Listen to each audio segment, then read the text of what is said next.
नमस्कार, आप सभी का स्वागत है यूथ अध्ययन के चैनल पे। साथियों, एक बार फिर से मैं आप सभी के बीच एचबीटेट नवंबर 2026 के लिए साइकोलॉजी का पार्ट 1 लेके आ चुका हूँ। पार्ट 1 का जो पहला क्वेश्चन है कि उद्दीपक और अनुक्रिया के बीच साहचर्य स्थापित होना डैश कहलाता है। देखिए, association between stimulus and response is known as, देखिए जो उद्दीपक और अनुक्रिया होती है उनके बीच जो एक मजबूत संबंध होता है वो क्या कहलाता है, तो वो आपका अनुबंधन कहलाता है, आपका कंडीशनिंग कहलाता है। इस बात को आपने डिटेल से याद रखना है। साथ ही ऑप्शन भी यहाँ पे बिल्कुल सही हो जाएगा। अच्छा, इस क्वेश्चन को पढ़ने से पहले आपको ये पता होना चाहिए कि उद्दीपक क्या होता है, आपका रिस्पॉन्स और स्टिमुलस क्या होता है। तो सबसे पहले बात करते हैं स्टिमुलस उद्दीपक की।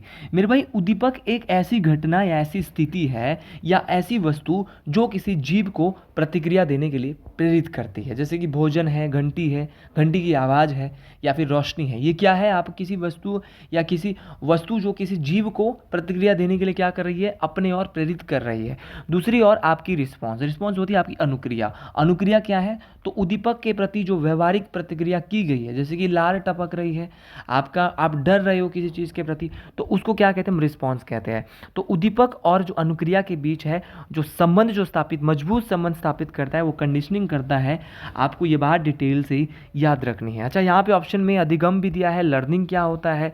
साथियों, अगर आप भी एचपीटेट नवंबर 2026 के किसी भी स्ट्रीम की तैयारी कर रहे हो और इसी बार अपना एचपीटेट क्वालिफाई करना चाहते हो, तो आप जुड़ सकते हैं हमारे साथ मात्र और मात्र 499 रुपीज़ मंथ में। हम देंगे आपको 499 में। आप किसी भी स्ट्रीम की तैयारी कर रहे हैं, लाइव प्लस रिकॉर्डेड क्लासेस, हर एक सब्जेक्ट के लिए अलग अलग टीचर आपके लिए हमारे प्लेटफॉर्म में रहने वाला है।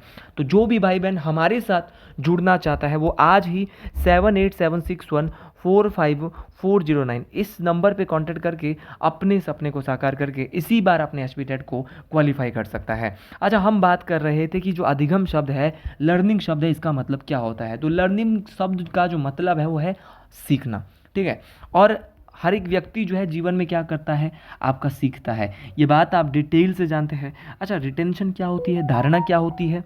तो जब भी हम बात करेंगे रिटेंशन की, धारणा की, तो जब हम मेमोरी की वो प्रक्रिया है, स्मृति की रिटेंशन वो प्रक्रिया होती है जिसमें हम सीखी गई जो हमने सामग्री होती है या जानकारियों को अपने दिमाग में जो है सुरक्षित करके रखते हैं। तो धारणा वही होती है कि हमने अपने दिमाग में कोई चीज़ सीख रखी है तो हमने उसके प्रति धारणा बना रखी है, ये टीचर भाई ऐसे पढ़ाता है। उसी प्रकार आपका मोटिवेशन क्या होती है, अभिप्रेरणा क्या होती है। तो अभिप्रेरणा आप सभी लोग जानते हैं। तो ये क्या है? आंतरिक जो हमारी इंटरनल जो हमारी ऊर्जा है, हमारा जो बल है, जो किसी व्यक्ति को निश्चित लक्ष्य की ओर कार्य करने के लिए जो प्रेरित करती है, वो होता है हमारा मोटिवेशन। तो ये हमारी कुछ इंपॉर्टेंट पॉइंट्स वो मैंने आपको बताए, हर एक चीज़ मोस्ट इंपॉर्टेंट है। अच्छा, आगे बढ़ते हैं। साथियों, जो आपका उद्दीपक और अनुक्रिया है, ये आपका जो कौन सी ऐसी थ्योरी है जहाँ से इनको लिया गया है, तो एक क्लासिकल कंडीशनिंग थ्योरी है। अब क्लासिकल कंडीशनिंग थ्योरी को हिंदी में क्या बोलते हैं, तो हिंदी में बोलते हैं शास्त्रीय अनुबंधन का सिद्धांत। तो क्लासिकल कंडीशनिंग थ्योरी जो दी है वो इवान पेवलव, किसने दी है? इवान पावलव या इवान पेवलव साहब के द्वारा दी गई है, क्योंकि उन्होंने जो है कुत्ते पर प्रयोग किया था और उन्होंने भोजन को उद्दीपक और घंटी को क्या बनाया था, यहाँ पे ये सारे यहाँ पे साहचर्य उन्होंने स्थापित किया था इन दोनों के बीच में। और उसी प्रकार एक क्रिया प्रसूत अनुबंधन का सिद्धांत है जो कि बीएफ स्किनर के द्वारा ऑपरेंट कंडीशनिंग थ्योरी जो दी है, जो बीएफ स्किनर ने दी है। तो तमाम बातें आपको डिटेल से याद रखनी है। चलिए अगले क्वेश्चन की ओर बढ़ते हैं। अगले क्वेश्चन की ओर बढ़ते हैं कि गेस्टाल्ट का अर्थ क्या होता है। तो अगर बात करें गेस्टाल्ट शब्द की, तो गेस्टाल्ट का जो मतलब यहाँ पे है वो होता है पूर्ण। पूर्ण होता है आपका वोल, ठीक है। साथियों, जब हम बात करें गेस्टाल्ट की, तो गेस्टाल्ट एक किस भाषा का शब्द है? ये क्वेश्चन टेट परीक्षाओं में कई बार पूछा गया है मेरे भाई। जो गेस्टाल्ट शब्द है वो आपका जो है एक जर्मन भाषा का शब्द है। और साथियों, इसका जो अर्थ होता है, कई बार यहाँ पे पूर्ण ना देकर ऑप्शन में समग्र भी हो सकता है। समग्र का मतलब भी आपका वोल होता है, आपका आकृति भी हो सकता है, आपका समग्र रूप भी हो सकता है। ये सभी जो है वो गेस्टाल्ट के शब्द हैं मेरे भाई। जब हम गेस्टाल्ट की बात करता हूँ तो कुछ प्रमुख गेस्टाल्टवादी है, क्योंकि बहुत सारे गेस्टाल्टवादी है। और जो है गेस्टाल्ट मनोविज्ञान की जो शुरुआत है वो 20वीं शताब्दी में जर्मनी में ही होती है। कुछ प्रमुख जो गेस्टाल्टवादी मनोवैज्ञानिक है, इसमें मैक्स वर्दीमर, आपने सुना ही होगा। गेस्टाल्ट मनोविज्ञान का जो जनक है वो आपके मैक्स वर्दीमर साहब है। इनके अलावा इनका जो साथ दिया है वो वोल्फगैंग कोहलर ने भी दिया है, कोहलर साहब ने भी दिया है, आपका मैक्स वर्दीमर तो एक और से कहूँ तो मैं प्रतिपादक है आपके गेस्टाल्टवाद के। उसी प्रकार आपके कुर्ट कोपका, आपके जो कर्ट कोपका है, कोपका साहब भी जो है एक गेस्टाल्टवादी है। आपका कर्ट लेविन है, वो भी आपके, क्योंकि उन्होंने जो है वो फील्ड थ्योरी जो आपका गेस्टाल्ट सिद्धांतों का विस्तार करते हुए इन्होंने क्षेत्रीय सिद्धांत दिया था। तो ये तमाम बातें आपको डिटेल से याद रखना है। गेस्टाल्टवादियों में अगर मैं कहूँ, कुछ मनोवैज्ञानिक मैंने आपको गेस्टाल्टवादी बताए हैं। अच्छा, गेस्टाल्टवाद ने दो थ्योरी बहुत अच्छे से दी। एक दी थी इन्होंने आपका inside theory of learning, Kohler का सूझ एवं अंतर्दृष्टि का सिद्धांत। तो कोहलर साहब के द्वारा जो अंतर्दृष्टि एवं जो सूझ का सिद्धांत दिया गया था, वो दिया था आपका कोहलर साहब ने।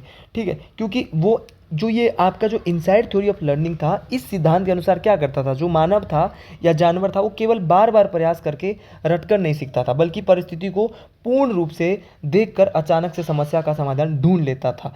ठीक है, तो ये तमाम बातें आपको मैंने बताई है, मैं बहुत ही डिटेल से आपको पढ़ाता हूँ। और जो आपका गेस्टाल्टवादियों का जो प्रमुख प्रयोग था ना, वो कोहलर का सुल्तान नामक चिंपैंजी पर था। तो ये क्वेश्चन कई बार पूछा जाता है कि आपका जो कोहलर है उसने किस पे प्रयोग किया, तो उसने एक चिंपैंजी पे प्रयोग किया, और उस चिंपैंजी का नाम क्या था, तो उस चिंपैंजी का जो नाम था ना मेरे भाई, वो आपका सुल्तान था। तो छोटी छोटी बातों को आपने याद रखना है।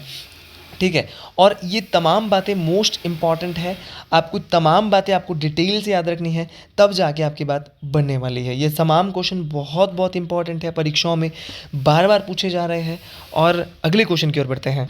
तो जी अगले क्वेश्चन की ओर बढ़ते हैं कि पीयूष ग्रंथि को डैश ग्रंथि के नाम से जाना जाता है। देखिए, जो पिट्यूटरी ग्लैंड है उसे किस नाम से जाना जाता है, तो पीयूष ग्रंथि जो है उसे अब मास्टर ग्लैंड के नाम से जाना जाता है, मास्टर ग्रंथि के नाम से जाना जाता है। साथियों, इसे मास्टर ग्रंथि क्यों कहा जाता है? देखिए, जो पीयूष ग्रंथि है वो मानव शरीर की जो है वो एंडोक्राइन ग्लैंड्स है, एक अंतःस्रावी ग्रंथियों में आती है।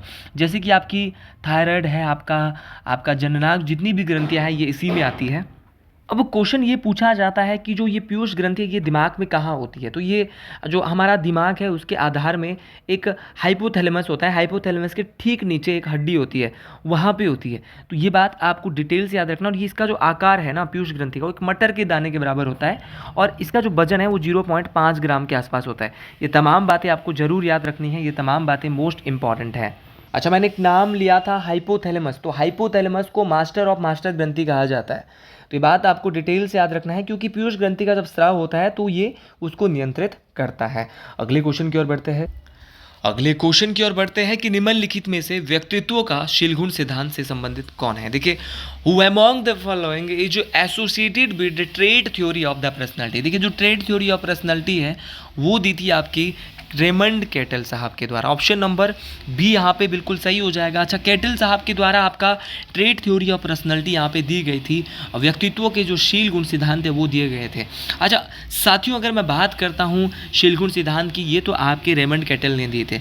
रेमंड कैटल का क्या योगदान साइकोलॉजी में रहा है और क्या क्या क्वेश्चन इनसे परीक्षाओं में पूछे जाते हैं, तो इनके द्वारा आपका 16 PF पर्सनैलिटी टेस्ट, जो आपका जो 16 जो पर्सनैलिटी फैक्टर है वो किसने दिया था, तो रेमंड कैटल ने दिया था।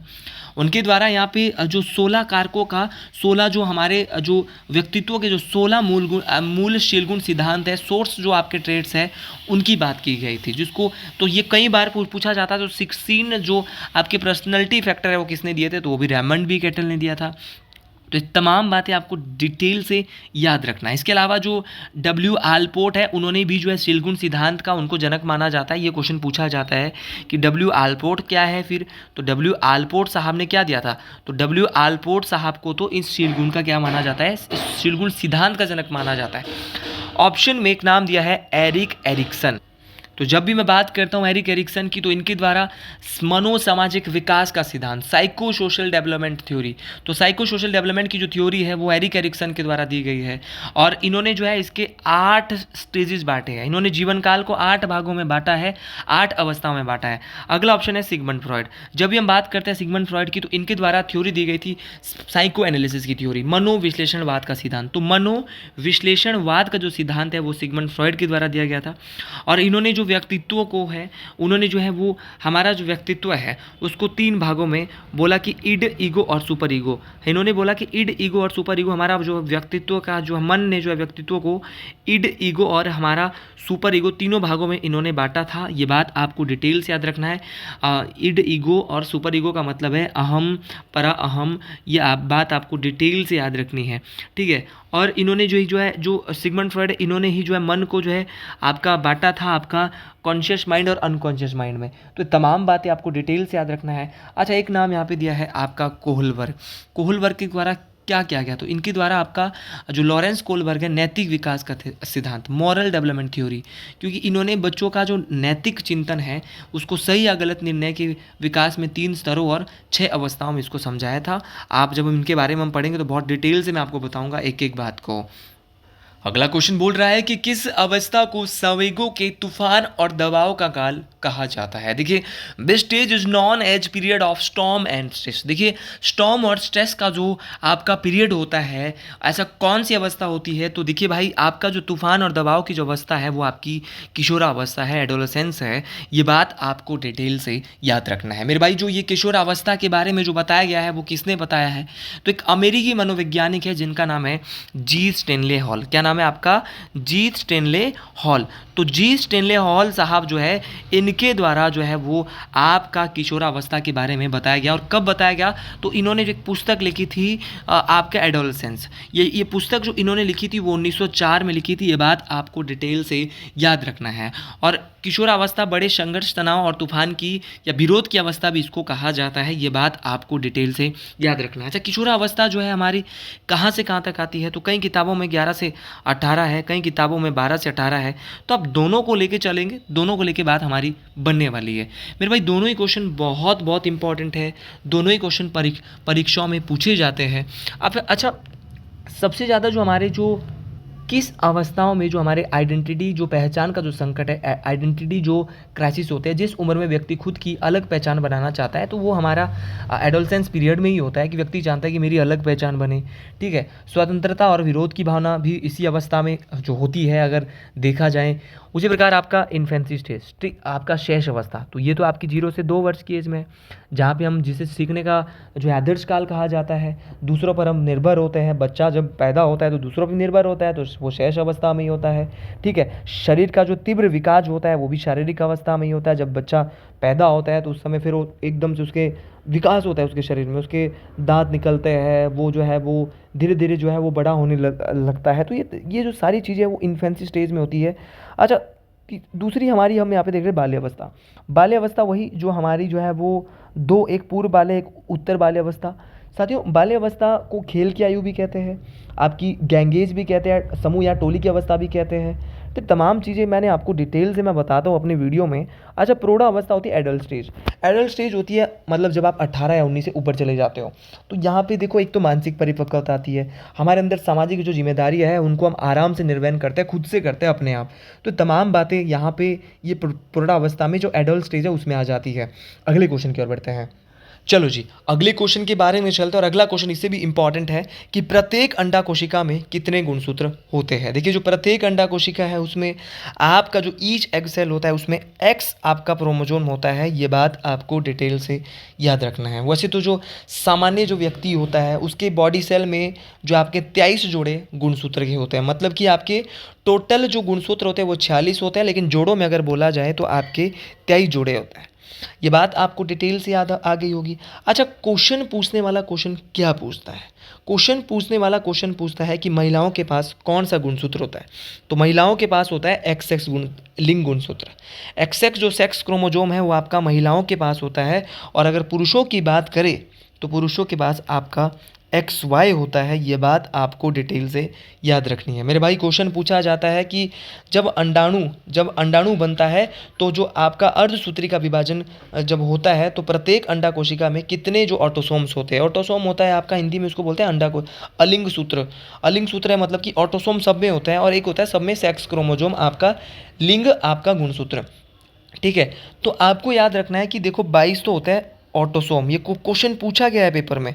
तो 23 जोड़ों में से मैंने बोला टोटल 23 जोड़े होते हैं, 23 में 22 ऑटोसोम होते हैं, एक आपका सेक्स क्रोमोसोम होता है, एक आपका लिंग गुणसूत्र होता है। ये तमाम बातें आपको बेहतरीन तरीके से डिटेल से याद रखनी है। सारी बातें बहुत इंपॉर्टेंट है, ये सारी बातें मोस्ट इंपॉर्टेंट है, ये सारी की सारी बातें परीक्षाओं में बार बार पूछी जाती है। अच्छा, अब क्वेश्चन पूछा जाता है कि अगर एक्स का मिलान एक्स से हो तो किसका जन्म हो सकता है, लड़की का या लड़के का। तो अगर गुणसूत्र शुक्राणु अंडा कोशिका को एक्स निषेचित करेगा, मतलब कि अगर एक्स से एक्स टकराएगा तो क्या होगा भैया, आपका लड़की का जन्म होता है। लेकिन अगर जन्म जो है हमारा एक्स से वाई का मेल होता है तो फिर आपका अगर वाई गुणसूत्र वाला शुक्राणु अंडा कोशिका एक्स से निषेचित करेगा तो जन्म यहाँ पे किसका होगा भाई, लड़के का। तो ये बात आपको बहुत बारी क्वेश्चन पूछा गया है। अगर एक्स एक्स मिलेगा तो लड़की का जन्म होता है, और अगर एक्स वाई का मिलान होता है तो आपका लड़के का जन्म होता है। इसलिए अगले क्वेश्चन की ओर बढ़ते हैं। अगला क्वेश्चन बोल रहा है कि प्रोग्रेसिव मैट्रिसेस जो परीक्षण है वो किस मनोवैज्ञानिक के द्वारा दिया गया। देखिए, प्रोग्रेसिव मैट्रिक्स जो परीक्षण है वो दिया था किसने, तो प्रोग्रेसिव मैट्रिक्स परीक्षण दिया था आपका रेवन साहब ने। रेवन एक ब्रिटिश मनोवैज्ञानिक है, जॉन सी रेवन इनका पूरा नाम, इनका जॉन सी रेवन है। इनके द्वारा ये जो आपका जो प्रोग्रेसिव मैट्रिसेस जो परीक्षण है वो दिया गया था 1936 में, और 1938 में इसको पहली बार पब्लिश किया गया था, पहली बार इसको प्रकाशित किया गया था। दिया तो 36 में था लेकिन इसको पब्लिश बाद में किया, 38 में किया था। इसीलिए इसे रेवेंस प्रोग्रेसिव मैट्रिसेस जो परीक्षण है, मैट्रिसेस परीक्षण इसको नाम दिया गया था। साथियों, ये कैसा परीक्षण है, तो ये एक नॉन वर्बल होता है, अशाब्दिक परीक्षण। इस परीक्षण में भाषा, शब्दों या अक्षरों का प्रयोग नहीं होता है, क्योंकि भाई ये नॉन वर्बल है, अशाब्दिक है, तो शब्दों का प्रयोग कहाँ होगा। इसमें केवल आपका ज्यामितीय आकृतियाँ, पैटर्न या चित्रों का उपयोग किया जाएगा। मेरे भाई, आपको क्वेश्चन पूछा जाता है कि आपका जो यहाँ पे जो ये भाषा पे निर्भर नहीं करता, इसीलिए किसी भी देश, भाषा या संस्कृति के व्यक्ति तक जो निरक्षर लोग हैं उन पर जी समान रूप से उपयोग किया जा सकता है। निरक्षर होता है जो अनपढ़ लोग हैं, वो भी इसको प्रयोग कर सकते हैं। ये तमाम बातें आपको ज़रूर याद रखनी है, ये मोस्ट इम्पॉर्टेंट बातें हैं। अच्छा, एक नाम यहाँ पे ऑप्शन में मुझे दिख रहा है, और जैसे कि आपका गिलफोर्ड कौन है, तो गिलफोर्ड का नाम है जेफी गिलफोर्ड। ये वही व्यक्ति है जिनके द्वारा बुद्धि की संरचना का सिद्धांत दिया गया। बुद्धि की संरचना का सिद्धांत का मतलब है स्ट्रक्चर ऑफ इंटेलेक्ट थ्योरी, मतलब कि बुद्धि का त्रिआयामी मॉडल। विषय वस्तु प्रक्रिया और उत्पाद पे जिन्होंने काम किया था वो जेपी गिलफोर्ड साहब है। स्ट्रक्चर ऑफ इंटेलेक्ट जो थ्योरी दी थी वो जेपी गिलफोर्ड साहब ने दी थी। टॉलमैन की जब भी मैं बात करता हूँ तो इनके द्वारा साइन लर्निंग थ्योरी दी गई थी। ये बात आपको डिटेल से याद रखना है। और जब बात करता हूँ मैं टर्मन की, तो टर्मन वही जिन्होंने विनय के बुद्धि परीक्षण का संशोधन करके स्टैफोर्ड विनय बुद्धि परीक्षण विकसित किया था। आगे बढ़ते हुए अगला क्वेश्चन बोल रहा है कि आपका किंडरगार्टन विधि का प्रतिपादन किसके द्वारा किया गया था। देखिए, जो किंडरगार्टन विधि है, इस विधि का जो प्रतिपादन है वो आपका हमारे फ्रेडरिक फ्रोबल साहब के द्वारा। ऑप्शन नंबर ए यहाँ पे बिल्कुल सही हो जाएगा। देखिए, जो किंडरगार्टन एक जर्मन शब्द है, किंडरगार्टन एक ऐसा शब्द है, तो किंडरगार्टन जो है एक मेरे भाई आपका जर्मन शब्द है जिसका शाब्दिक अर्थ है वो है आपका बच्चों का बगीचा। ये क्वेश्चन पूछा गया कि किंडरगार्टन शब्द का मतलब क्या है, तो बच्चों का बगीचा है आपका। ये बात आपको डिटेल से याद रखनी है, ये तमाम क्वेश्चन परीक्षाओं में पूछे जाते हैं। साथियों, आपका अगर मैं बात करूं तो ये जो पहला जो किंडरगार्टन स्कूल खोला गया वो कहाँ खोला गया, तो ये 1837 की बात है, विकिपीडिया के मुताबिक आपको बता रहा हूँ, जर्मनी के बैड ब्लैकनबर्ग में। तो बैड ब्लैकनबर्ग एक जगह है और यहीं पर किंडरगार्टन स्कूल खोला था 1837 में। ये बात आपको डिटेल से, ये बात आपको बेहतरीन तरीके से याद रखनी है। साथियों, ये तमाम क्वेश्चन बहुत इंपॉर्टेंट है, तमाम क्वेश्चन परीक्षा में पूछे जाते हैं। गार्डनर साहब कौन है, तो गार्डनर साहब वही जिनके द्वारा थ्योरी ऑफ मल्टीपल इंटेलिजेंस, बहुबुद्धि का सिद्धांत दिया गया। आपका वाटसन कौन है, तो वाटसन साहब की जब बात करें तो इनके द्वारा थ्योरी ऑफ बिहेवियरिज्म बोले तो व्यवहारवाद का सिद्धांत था।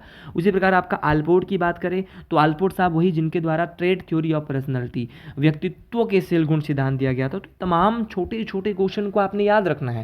मेरे भाई, अगर आपको वीडियो अच्छी लग रही है तो कमेंट बॉक्स में आपके पास एक अधिकार है, आप हर हर महादेव जय श्रीगुल महाराज लिख सकते हैं, क्योंकि उनकी कृपा से ही आपके बीच ये वीडियोज चल रही है।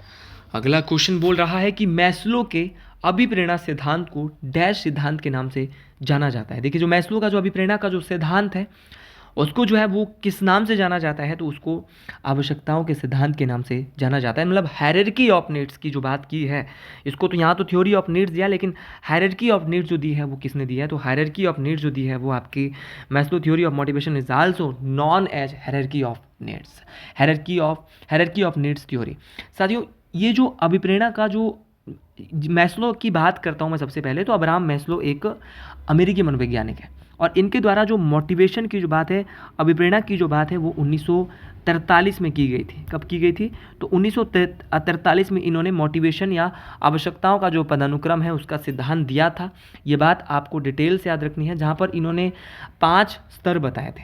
सबसे नीचे का जो स्तर इन्होंने एक वो दिया था पूरा, सबसे पहले रखा था इन्होंने आपकी साइकोलॉजिकल नीड्स, दूसरा इन्होंने रखा था सेफ्टी नीड्स, तीसरा रखा था सोशल नीड्स या लव एंड बिलोंगिंग नीड्स, चौथा रखा था आपका एस्टीम नीड्स और पांचवा रखा था आपका सेल्फ एक्चुअलाइजेशन नीड। तो आपको डिटेल से याद रखना है आपका शारीरिक नीड्स, आपका सेफ्टी नीड्स, आपका लव एंड बिलोंगिंग नीड्स, आपका एस्टीम नीड्स और आपका सेल्फ एक्चुअलाइजेशन नीड्स। ये तमाम आपको डिटेल से याद रखना है। तो क्वेश्चन पूछा जाता है सबसे नीचे की अवस्था कौन सी है मैस्लो की आवश्यकताओं के सिद्धांत, तो है हमारा शारीरिक आवश्यकताएं, आपकी साइकोलॉजिकल नीड्स, और सबसे ऊपर की जो आवश्यकताएं हैं वो कौन सी है, तो है हमारी सेल्फ एक्चुअलाइजेशन। तो तमाम साथियों को आज के लिए इतना ही, मिलते हैं अगले वीडियो में एक नए जोश के साथ, साइकोलॉजी के पार्ट 2 के साथ मिलेंगे। अगर आप कमेंट बॉक्स में सभी साथी लिखेंगे हर हर महादेव और जुड़ेंगे यूथ अध्ययन एकेडमी के ऐप के साथ, यूथ अध्ययन एकेडमी के साथ मात्र 499 रुपये में, सभी साथियों को हर हर महादेव।